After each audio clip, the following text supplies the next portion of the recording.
Et à part le mensonge, il n'y a rien qui peut sauver l'islam aujourd'hui. C'est pour ça que de plus en plus, on va voir ces aberrations, ces mensonges, ces déformations de l'histoire. On va voir ce genre de choses. Donc ceux qui veulent défendre l'islam aujourd'hui, ils sont un, obligés de mentir, deux, ils sont obligés de devenir racistes, parce que ça veut dire quoi, les Arabes ne savent pas compter? Si c'est pas du racisme, c'est quoi? Ça veut dire quoi, les Arabes, c'est de l'approximation, ils savent pas compter, ils comptent pas les dizaines. C'est une forme de racisme. Tu dis que ce peuple n'est pas sérieux. Et pour pousser le vice encore plus loin, il y a un auditeur qui a mis un commentaire, qui a laissé un commentaire en bas de l'une des vidéos consacrées à l'islam, où il m'a écrit « Ne rapporte pas ce que dit Al-Bukhari, n'écoute pas Al-Bukhari, c'est un sale ouzbek ». Quand j'ai lu ça, je me suis dit « C'est quoi le problème? T'as un problème avec les ouzbeks? Al-Bukhari est ouzbek? Oui, comme tous les savants de l'islam, il faut savoir que toute l'histoire islamique, que ce soit Al-Bukhari, Muslim, Al-Tabari, ils sont tous de la région Iran-Ouzbékistan, c'est des Perses. Al-Bukhari est un Perse, Muslim est un Perse, Al-Tabari qui a écrit toute l'histoire islamique vient du Tabaristan, qui est une région au nord de l'Iran, qui se situe au bord de la mer Caspienne. Et d'une façon générale, tous les gens qui ont réfléchi, qui ont pensé, qui ont écrit, qui ont transmis l'islam sont des Perses. Les Arabes n'ont quasiment rien fait. Toute l'érudition, la précision de l'islam est perse. Même Al-Khawarizmi, quand les gens disent les Arabes ont inventé l'algèbre, ils ont inventé le chiffre 0, c'est faux. C'est de l'appropriation culturelle. Al-Khawarizmi est un Perse. Lui aussi vient de la région Ouzbékistan, et tout ça, ça se passe, grosso modo, pour faire un peu de géographie, nord de l'Iran, sud-ouest de l'Ouzbékistan, on est au bord de la mer Caspienne. Et donc, s'il faut rejeter tous ceux qui ne sont pas arabes, ben il reste plus rien de l'islam. Tu vires Al-Tabari, tu mets l'histoire à la poubelle. Tu vires Al-Bukhari, tu mets tous les hadiths, toutes les histoires de l'islam à la poubelle. Il reste plus d'islam. Si tu veux aller sur ce terrain, moi je te suis. Si tu me dis il faut rejeter tout ça, à ce moment-là, bon ben on en a fini. Il n'y a plus d'islam, c'est terminé. Et je me suis dit, vous imaginez aujourd'hui ce que font les gens pour défendre l'islam? Ils sont obligés de mentir. Ils sont obligés d'insulter. Ils sont obligés de devenir racistes, parce que oui, c'est du racisme. Al-Tabari est ouzbek, et alors? Al-Bukhari est ouzbek, et alors? C'est quoi ton problème avec les ouzbeks?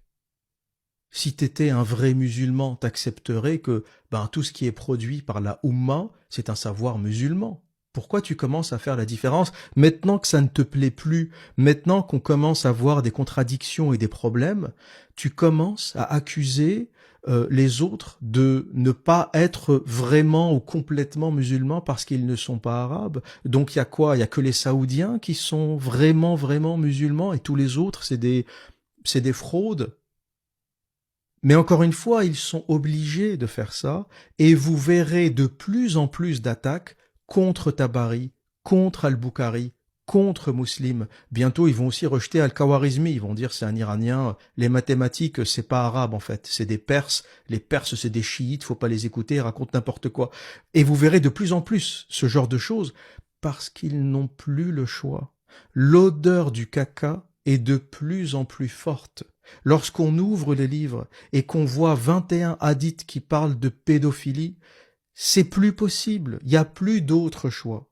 Et finalement, où tu tombes dans ce délire, une forme de délire conspirationniste, parce que c'est ça qui se passe. Il y a une espèce de conspiration qui dit que Al-Bukhari a volontairement raconté de fausses choses, etc.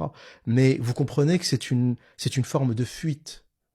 Ils ne savent pas qu'en critiquant Al-Bukhari, Al-Tabari, ils sont en train, quelque part, de détruire l'islam. Parce que toute l'histoire islamique a été rapportée par ces gens-là.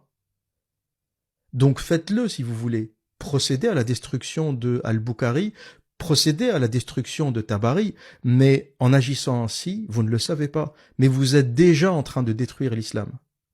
Parce que ces gens-là, que ça te plaise ou pas, qu'ils soient perses, ouzbeks ou pas, ils ont écrit l'islam. Tout ce qu'on sait de l'islam vient d'eux. Donc l'islam partira avec eux.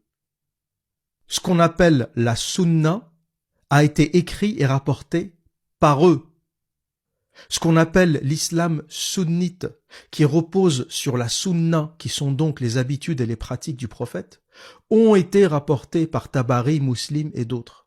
Donc si tu penses que ça, c'est faux et ça ne tient pas la route, ça veut tout simplement dire que l'islam sunnite est faux et ne tient pas la route. C'est aussi simple que ça. Sans les Perses, sans les Iraniens et sans les Ouzbeks, il n'y a plus d'histoire islamique.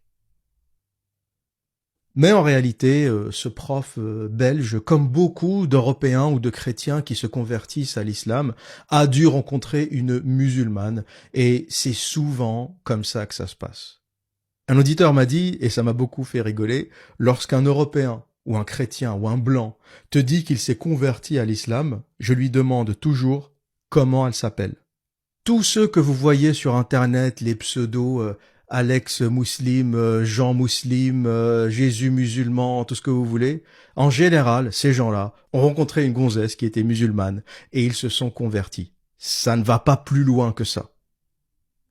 Et ce prof d'histoire n'échappe pas à la règle. Il a rencontré une gonzesse, une Khadija, ça lui a plu, il a aimé les formes, elle était jolie, il a aimé sa peau, il est tombé amoureux, voilà. Elle l'a envoyé acheter 2 cornes de gazelle, il a pris un thé à la menthe, il est allé au marché de Fès 2-3 fois, il a acheté un mouton, et il s'est dit c'est génial, l'islam c'est bien, c'est beau, et il s'est converti.